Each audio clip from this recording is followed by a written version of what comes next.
Nitin Gaikwad sir from AIMS Raipur, and his presentation is on informed consent documents.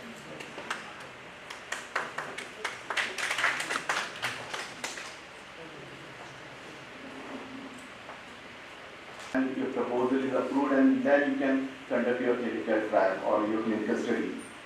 But it is more than that.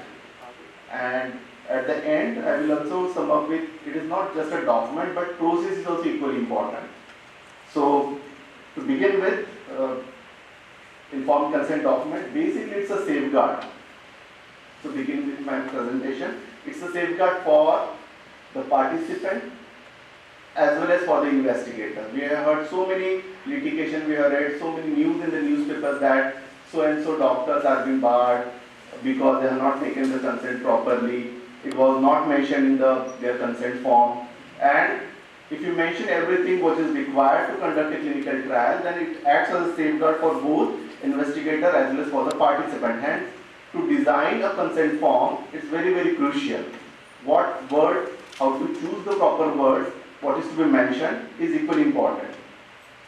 So here is the scope of my presentation. Basically, I will deal with what is informed consent, then what are the elements of an informed consent form, what in the area that is legally acceptable representative and impartial witness, and when we require an impartial witness, then what are the elements of the ethics committee review when we go for the submission of the documents to the ethics committee, what exactly the ethics committee looks for before reviewing an informed consent document. Then what are the common mistakes basically usually we perform during informed consent documentation as well as during the process. Then what do you mean by re-consent? When we require re-consent, then when we can have the waiver of the consent, because this is a very common demand from the investigator that please waive of the consent. And they always approach the ethics committee, please waive of the consent for my proposal, and can we go ahead without the consent? So what are the situations where we can have waiving of the consent? And then the last audio regarding the audiovisual consent, already sir has mentioned what are the norms as far as the audiovisual consent is concerned. So this is going with the definition as far as the ICGCP, Indian International Council for Harmonization, Good Clinical Practices, section E6 is with regards to GCP, and in the glossary 1.28 it has been mentioned that the informed consent is a process. Every word is very important. It's a process, it's not just a document. How the investigator take consent from the prospective participant is very important. So it's a process by which a subject voluntarily confirms without any unduress or without any coercion. So he is volunteering for the participation in the study. His or her willingness to participate in a particular trial after having been informed, means the investigator has to inform, and that information is not that we are going to conduct a clinical trial, this is the component of this drug and this drug, that's it, you will be given free medication, but you have to inform everything about the trial, of all the aspects of the trial, as I mentioned, that are relevant for that particular study, and that is very relevant for the subject to participate in that study. Means the information which is provided to the participant will help him or her to make a conscious decision to participate in the study. So you have to give the complete information, and informed consent is always documented. All the records which have been submitted to the ethics committee, they are documented. The consent form, including the trial protocol, or they are preserved for the 5 years after the termination or the completion of the study. So that's why the documentation, the patient has given willingness to participate in the study has to be documented in a properly written, signed and dated consent form. So that's the definition which comes under the ICGCP, and these are the again just elaboration of the investigator. I think Sharma sir will further elaborate the ICGCP guideline. These are basically the responsibilities of the investigator, and the highlighted things are pertaining to the consents, informed consent, which includes that medical care will be given to the trial subject. In case of the trial-related injury, pre-medical treatment will be given to the trial-related injuries. Then it will be a communication to the IRBs or IC, it is same. Okay, so it is not that the investigator has made a consent form, and without submitting to the IC or without approval from the IC, without reviewing that document by the IC, he can go ahead. So he will communicate with the IC not only once, but if there is any change in the informed consent form, if there is any addition of the information in the consent form, then also he has to communicate to the Institute Ethics Committee, and he will comply with that. Comply with the protocol. When I say about protocol, protocol just not includes what is proposal, research proposal, but it also includes the informed consent document. So he will comply with that. Whatever he has submitted to the Ethics Committee, the Ethics Committee whatever has reviewed and approved, he has to comply with that document only. ऐसा नहीं होगा कि एक document submit कर लिया which was approved, but he using the another document actually during the trial.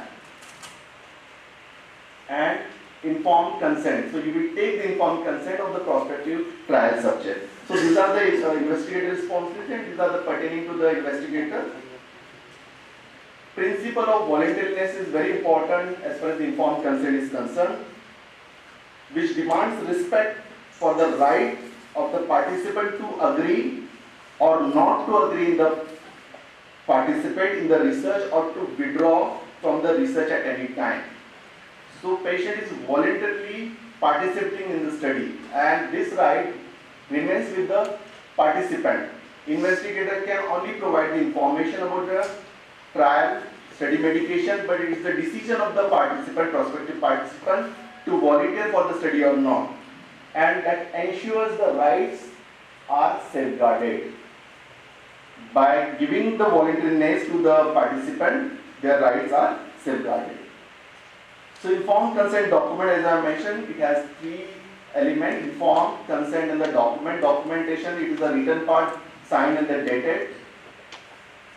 Investigator is informing to the participant and taking the consent. And these are the other three elements which makes these informed consent documents more ethical. Information. The investigator is providing the thorough information about the drugs, study medication, pre-medical care, remuneration, compensation, everything. Then whether the participant is volunteering for the participation in the study or not.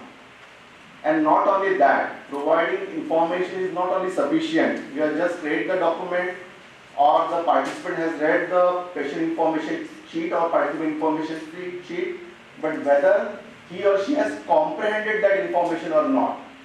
Reading is different, but whether the prospective participant had understood what is being written over there. So your language should be very non-technical, very simple, and we should be easily understandable. And it should be local as well. It is not like that if you are conducting a research in Orissa or Bengal and you are submitting just a consent form in Hindi, probably many of might be knowing, but most of the maybe not knowing as well, or in Marathi. So local language is always be there. So comprehension is very important. And many times after giving the patient information sheet, and once the participant read that information, we give enough time to take the conscious decision. And then sometimes we do the testing as well. And this is very important when there is a high risk trial. The investigator asks the direct question: have you understood? How many times you have to take the drug?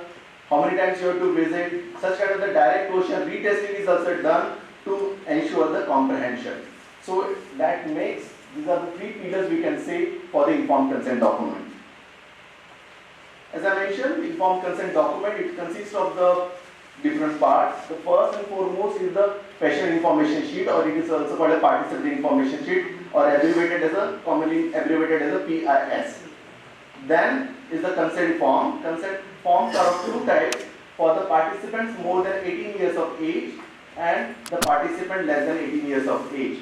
And the last one is the assent form. Participant information sheet is a very crucial document where you provide the entire information about the prospective trial.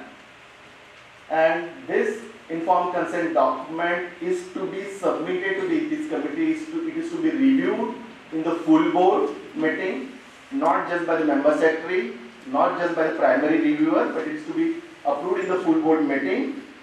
And that approved document only should be used during the clinical trial.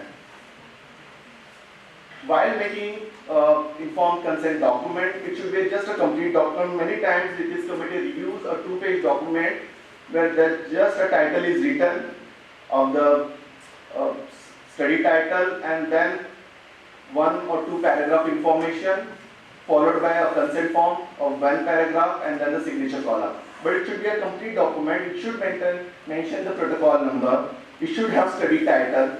It should have sponsor name if there is a sponsored clinical trial or if it is a funded trial. Study drug if it is a clinical trial. So study medication, what is the investigational medication, that should be mentioned. That complete info, although it is in the protocol, but that should also be there in the informed consent document. Names of the investigators, address of the study site where the study is being conducted. Investigator team's contact number, because if there is any study related injury, whom to contact. So that information should also be mentioned, and the version number. Version number, many times the investigator submits the document in the ethics committee and then they change the information or there is some addition of the information. Then your version number will change. For example, you have submitted the first version 1.0. If there is a new information is there, or during the course of the trial, if there is a new ADR you have suspected which could affect the course of the study or which could be harmful, then you again revise those patient information sheet. But if you have revised that information sheet, you cannot use that revised information sheet of your own. You have to again submit it to the ethics committee and it is to be again approved. Then your version number will change, it will be 2.0. Okay? And for the next participant, next recruitment, you have to use version 2.0 sometimes. Okay? And sometimes you have to take the re-consent of the previously recruited patient as well. So that includes, that is the reason why you should always mention the version number whenever you are preparing an informed consent document. What are the elements a patient information shall have, or what a subject must know? A brief introduction about the study. As I mentioned, every information should be very in a simple language, non-technical language. Why the participant is being invited, who can participate in the study, means you have to explain in simple words the inclusion criteria, why you ask the patient to participate, what made you to choose that participant. So whether he is fitting into that criteria or not, you have to justify that and you have to explain in a very simple language who can participate in the study. Then what is the purpose of the study, what is the objective, what you are going to do in the particular study, comparison of the 2 drugs or some intervention, some biopsy, some procedures. So everything, the purpose has to be explained. How long the participation will last, means the number of visits, because that will help the prospective participant to take a conscious decision to participate, because the number of visits, if there are more than 1 visit, it could be cumbersome for the patient. So he may refuse to participate because the distance from the study site and his resident, these are other residents, could be quite long enough. So that may affect his decision to participate. Whether it will require hospitalization, means that they get afraid of hospitalization. You cannot force them, no, you have to hospitalize. Your disease is very severe. Such kind of information should be avoided in the patient information sheet. So give a clear-cut guideline how long the patient has to participate, then how many number of the participants will be recruited from that particular site. Then what are the tests to be performed in the participant who is undergoing the trial, like invasive procedure. Like if you are collecting the blood sample, just giving one example. So how much samples per visit? How much amount of the blood to be taken in a visit? Many times the clinician has a say that it's a routine procedure. We always take the blood for such kind of investigation. But when it comes to the clinical trial, and if you are, and it is not justified that just for the sake of the research you will collect too much amount of the blood, which is not justifiable, and in a sequence of visits. So everything you have to describe in your patient information sheet. And if it's a drug trial, then the study medication as well as the standard medication, if the standard medication is available for that particular disease element, then that has to be also mentioned, and not just the study medication that it's a paracetamol versus ibuprofen or what. You have to give a detailed description about the drug, how many doses, patient has to take, what dosage form, what is the route of administration, everything, and the anticipated adverse effect. I will come to that point. That is the risk associated with the participation in the study. If it is a drug trial, what are the anticipated adverse effect of the drug with the study medication and with the standard medication? What are the risks associated with the procedure and the test? Even though it's a blood sample, but the needle is going to get inserted inside the veins. So infection could be the chance. So any invasive procedure, because it's a routine argument by the investigator in the ethics committee that it's a simple procedure, we are doing it routinely. But you have to inform and you have to give the justification that there could be a risk. I will come to the risk categories later as well. Then any discomfort. EEG is a very simple procedure, but it may cause some discomfort, some apprehension to the patient as well. So ECG, echo, this may also cause some discomfort. So you have to inform very clearly in the patient information sheet. Then what are the responsibilities of the study participant? It is not just the responsibility of the investigator, but also the prospective participant. What he or she has to do. She has to take the medicines regularly. She has to comply with the study protocol. She has to visit as per the visit schedule. She has to undergo so and so test. So what the prospective or the recruited participant has to do in a particular time, what you are demanding from the participant, that also should be clearly mentioned in the patient information sheet. And if there is any alternative treatment is available, so that also should be mentioned. Then the pre-medical care in case of the study related injury, that should be mentioned. Any remuneration which is to be paid to the participant, that also should be mentioned, as mentioned by the sir very correctly, that remuneration should not be an inducement by. Okay, if the patient for a routine course visiting only once in the hospital, but for the sake of the research you are asking the patient to visit twice or thrice, then you have to pay some remuneration, expenses, local expenses, travel expenses, but that should not be the undue.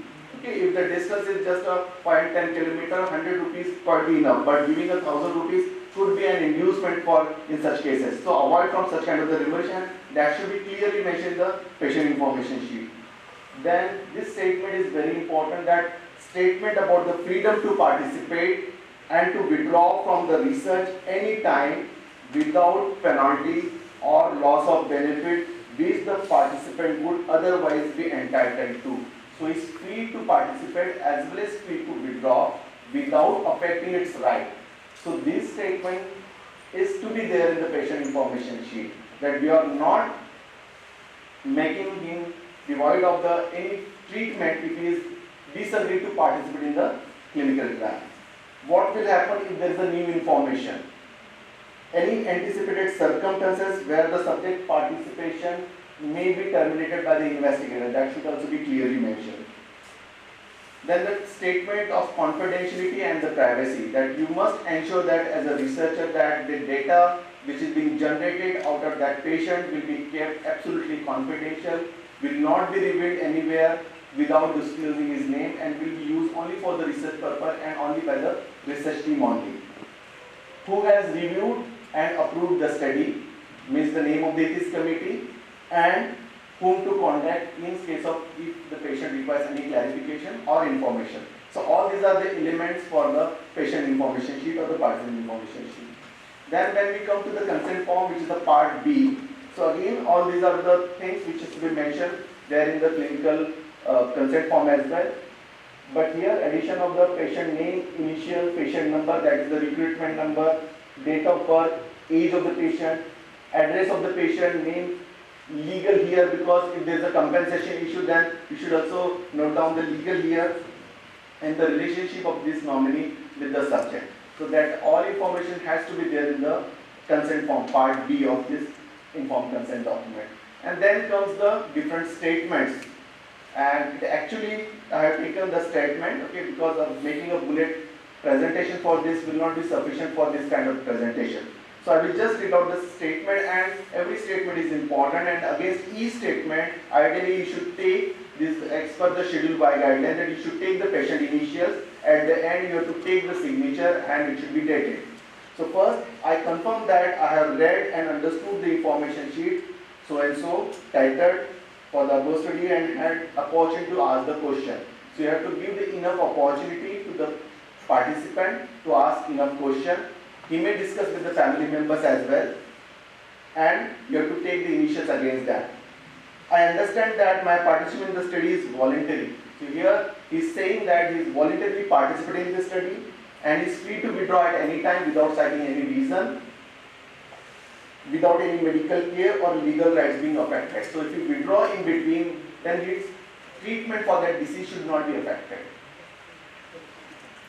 Then I understand that his record will be available for the investigator and he is giving consent to access his medical records. But at the same time, he is making the statement that his records will be utilized only for the research purpose and his identity will not be revealed. Then he is voluntarily agreed to undergo the study procedure, what is being mentioned in the study protocol. And here, every procedure you have to mention. Even though it's a routine one, as I mentioned, the blood investigation seems to be routine, but you have to mention the patient information sheet. Because many times when you take the consent or after some recruitment, many times the participant comes to the ethics committee, there is a complaint that कि doctor साहब ने ये नहीं बताया था, ये नहीं लिखा था. So this should not happen. So every procedure you have to mention and you have to take the consent for the same. Then I have to agree that the data result will arise will be only used for the scientific purposes. I agree to participate in the above study. I will receive a copy of signed document. It's the responsibility of the investigator to give a copy of signed informed consent and PIS to the participant and retain original document with the investigator. And I confirm that audiovisual recording consent has been adequately done with my approach if it is the audiovisual requirement is there. So this is how the statements are taken and you have to take the initial against each statement. And after that, the patient has to sign along with the name and the date. If the patient or the participant is illiterate, then you have to take the thumb impression. I will come to the point what are the common mistakes. Usually when the clinical trials are being done, usually there is a thumb impression, at the same time there is a date.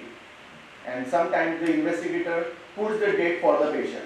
So this is how the ethics committee cross-check whether actually the consent was taken or not. So if there is a thumb impression, it should not be dated basically because the patient was illiterate. Then comes the statement from the impartial witness. If the patient is illiterate, unable to read, then there is a role of impartial witness, and impartial witness also has to give the statement that I confirm that I have listened to the oral explanation of the study and he is not a co-worker of the study team, he is not a relative, means he is confirming that the entire consent process is being done in front of him or her and he is approving that. So he is the impartial witness because the participant is illiterate, he is not able to read the consent patient information sheet, and that's why impartial witness will make signature, name, and then there will be a date. The another common mistake done during the trial that impartial witness making a thumb impression. Impartial witness comes into the picture only when the participant is illiterate. That means participant is illiterate. That means impartial witness should be literate one. He cannot put the thumb impression. There should be a signature of the impartial witness. Then legally acceptable representative. In case of the minors, as sir has already mentioned, less than 18 years of age, parents or legally acceptable representative can give the consent. So signature of the legally accepted representative. Legally acceptable representative could be illiterate one. In such cases, there will be a thumb impression. But when there is a thumb impression, there is a role of impartial witness. Then there is a statement of investigator that I confirm that I have fully explained the nature, purpose, possible benefit and foreseeable risk, benefit to the patient in a very easily and understandable language.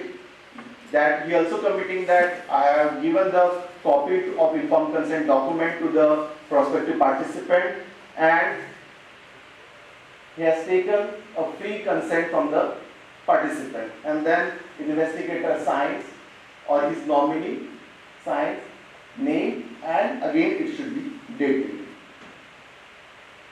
Coming to the assent, sir has already mentioned that when assent is always taken when the participants are in the age group of 7 to 18 years. If the participant is less than 7 years, then assent is not documented.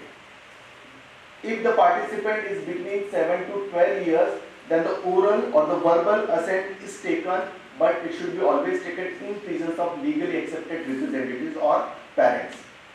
And if it is 12 to 18 years, then the written assent is taken. Another assent form has to be prepared in a very simple language which a child can understand, and that assent form has to be submitted to the ethics committee. It should be approved by the ethics committee. This is as per the recent guideline by the ICMR 2017. As far as the language of patient information sheet and the consent form is concerned, investigator has to submit the document in the English. That is mandatory, because all the documents which are submitted to the ethics committee are in the English. But informed consent document, in addition to the English, it should be prepared in the local languages as well, as per the study site. For example, if the trial is in the Maharashtra, your informed consent document will be in the English, Hindi, as well as in the Marathi. So local languages, it should always be translated. Simple language has to be used. A non-technical language, many times the participants use the technical word. You will get bradycardia, you will get blood pressure, raised blood pressure, or you may get hypotension. So you should avoid such kind of the term. Use very simple terms which a common man can understand. आपकी दिल की धड़कन कम हो सकती है, आपका BP कम हो सकता है for hypertension. Such kind of the simple terms should be used. So non-technical terms should be avoided. It should be very practical, and we should be easily understandable by the subject, LAR, and the impartial witness.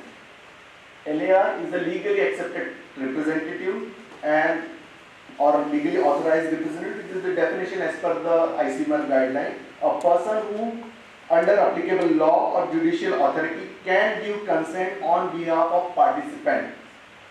So remember, on behalf of participant, when the participant is unable to give consent, when it is a minor, or if the participant is unconscious, in such cases also LAR can play the role. But if the participant can give consent, then the consent of LAR should not be taken. That could be another mistake usually committed during the clinical trial. So when the participant is unable to give consent, then only the role of LAR comes into the picture. Impartial witness, when if the participant or LAR is unable to read the informed consent form or the patient information sheet. And who could be the impartial witness? He should be literate, a person independent of the trial, should not be the relative of the study participants or trial staff. So these are the requirements for an impartial witness. Rule: attends the entire EC process. That is very important, and that should be underlined. Many times we just give the information to the LAR, and then we got some person in the hospital that he is the impartial witness, you just sign the document. So that should not be there.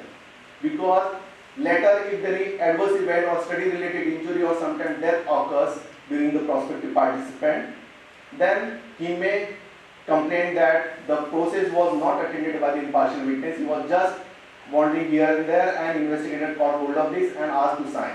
So he must attend the entire EC process, including the study explanation to the subject or the LAR. He reads the IC form and other information supplied to the study subject and signs with the date, indicating that the information is given, fully given, and apparently understood, and consent was freely given by the LAR. These are the common mistakes, as I already mentioned. There are a few again listed. Copy of ICP which is not given to the prospective trial, which is a mandatory requirement as per ICGCP guideline. Investigator dates for the subject. Investigator signs but does not date the ICF. Thumb impression present along with the date, or impartial witness making a thumb impression. So these are the common mistakes. Use of incorrect version as well. If the version is changed, approved by the EC, correct version should be used by taking the consent. And ICF not administered in the language the patient best understood. Many times ethics committee visits the trial site and they confirm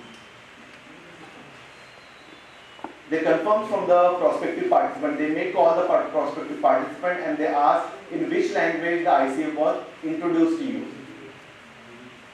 These are the various elements the ethics committee review when you submit the document to the ethics committee. So patient information sheet, written consent form, any amendment or any update, study protocol which shall include how the consent was taken. It is not just a document, but you should also explain a brief procedure in your proposal, how the consent form, how the PIs will be introduced to the patient and how the consent will be taken, especially with respect to the vulnerable population. When it comes to the vulnerable population, like students or the staff, prisoners, refugees, nomads, pregnant women, children, then how the consent was taken, that should be clearly mentioned in your protocol. The process should be explained. The process of obtaining the informed consent, as I mentioned, then adequacy, completeness and understandability. All this depends upon how you use the language in making the informed consent document. Then the contents, many times for the sponsored trial, drug pharma industry trial, the translation and the direct translation of the document is required. That should be certified by the experts in the language. Provision for the audiovisual consent, if there is a provision, I will come to that point when it is required. And then, is there any consent waiver is required? Consent waiver is usually not required in every case, but usually asked by the investigator every time because they have to skip that part of taking the consent and they find it very difficult to make a consent document. Consent waiver is required or done when there is a less than the minimal risk. There are 4 categories of the risk which is being defined by the ICMR: less than the minimal risk, just more than the minimal risk, then low risk and the high risk. Less than the minimal risk when the data of the patient is already available in the public domain, or if there is a anonymous data or unidentifiable data where there is a unlikely possibility, there is no possibility that it could harm the patient physically or mentally, then it is a less than minimal risk. But many times it is committee observe that even it's a routine procedure, lumbar puncture, because that is very routine for the clinicians, they always mention that it is a less than minimal risk. If it's a lumbar puncture, blood collection, pleural tapping, then also they mention that it is less than minimal risk or there is a no risk, because that is the routine. But when it comes to the invasive procedure, then it's a high risk. So less than minimal risk will be only with the data which is in the public domain, which is available on the internet or the medical record section, or anonymous data, that is the less than minimal risk. So investigators should look into these risk categories which are mentioned in the ICMR 2017 document while mentioning the informed consent form. Then when there are the retrospective studies, then you can also give the consent waiver. But one thing you have to ensure that retrospective studies means just if there is a identity of the patient is not disclosed. Sometimes in the retrospective studies, sometimes investigator wants to interview the patient or the participant. Then when it comes to the interview of the participant, then you are directly identifying the patient, then there will be the role of the consent, even though it's a retrospective study. Then research on the anonymous biological sample, as I have already mentioned. Then surveillance programs or the programs for the evaluation studies and the data which is available in the public domain. Then on the humanitarian ground or in case of the emergency situation where you cannot take the consent, sometimes in the unconscious patient where the safety and the treatment is very important rather than the research, as I had already mentioned the ethical principles, but you should take the consent as soon as the patient regains the consciousness. Reconsent when it is to be taken when any new information is available which may affect the course of the study, which may affect the course of the subject decision to participate in the prospective trial. If there is an amendment in the ongoing protocol, if there is a new information is available, or if you get some information from the other side that a new idea has occurred in the other side, but that is not there in your study side, then that there's always a collaboration, and that idea can be incorporated in your informed consent document, and that should be amended, should be subjected to the ethics committee and get it approved. Unconscious research participant, as soon as he gains the consciousness, because when he was conscious, the consent of LER was taken, but as soon as he gains the consciousness, you have to take the consent of the participant. Then the child becomes adult during the course of the trial. Sometimes there are long-standing studies, patient recruited at the age of the 17 years, by that time he becomes adult, then again you have to take the reconsent. Consent of publication of the data or the photograph, it was not taken prior. So, for example, if you want to publish any photograph of the patient, which is the requirement for that publication, but that was not mentioned earlier in your consent form, then also you can go for the reconsent. As I already mentioned, audio-visual consent. So, audio-visual consent is required only in the vulnerable population for the new chemical entity or the new molecular entity, and procedure for providing the information also should be recorded. It is not just the consent that yes, I am agreeing to participate. No, entire information, entire process has to be video recorded, audio video recorded. And in case of anti-HIV drug and anti-leprosy drug, only audio consent should be recorded, not the video one. This is as per the Gazette notification dated 2015. Consent, as I mentioned, is not just a document, it's beyond the document, it's a process basically. How you administer the consent before initiating the study trial. Use of an ethics committee approved document in a language which is being best understood by the subject. Do not use coercion or any undue influence on the subject. We have received one study in our ethics committee, and there it was from the gynecology department. There is a word mentioned that it's a golden opportunity for you to participate in the study. It was for the diagnosis of the cervical cancer. So golden opportunity, it's a kind of inducement. Patient may feel that yes, if I will not participate, I will not be diagnosed and I will not be treated. So such kind of the word should be avoided. Do not use any unjustifiable assurance, as I mentioned. Give ample time, opportunity to the study subject, LAR, impartial witness to take the conscious decision to the participant. Don't be in a hurry. 1 minute में दिया, दूसरे minute में ले लिया. All the study related questions should be answered to the satisfaction of the study subject or the LAR or the impartial witness. So you must answer all the queries. Written informed consent should be signed and personally dated. Personally means if participant is signing, he must date. If the investigator is signing, he must date. Participant should be given a copy of the PIS and the signed informed consent form. Original PIS and ICF should be archived by the investigator, because ethics committee can audit this document anytime, and investigator has to preserve those documents 5 years after the completion of the study or the termination of the study. Privacy and the confidentiality is the integral part of informed consent document. It is the moral responsibility of the investigator and the research team not to disclose the information, especially when it's a very sensitive information like HIV and the genetic information. So privacy is the right of the individual, whereas the confidentiality, the part lies with the investigator and the study team.